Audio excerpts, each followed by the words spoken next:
Oops, pray muna tayo in the name of the Father, the Son, and the Holy Spirit. Amen.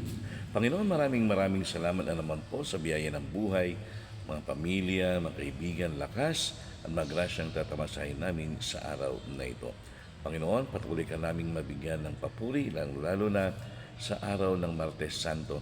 Naway magnilay kami ng mabuti, lalong-lalo na sa pagbibigay importansya sa iyong paghihirap, kamatayan at iyong muling pagkabuhay.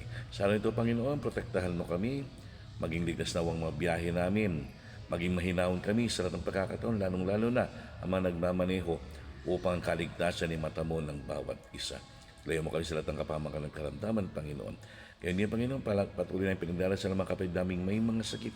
Hipuin niyo sila, Panginoon, upang makabalik na sa paglilingkod sa iyo.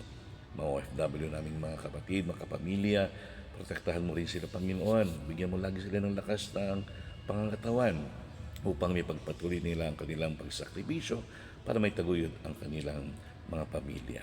Sa araw nito, Panginoon, naway maging ligtas ang bawat isa sa amin. Alisin sana ang mga init ng ulo sa pagbibiyahe upang maiwasan ang mga disgrasya.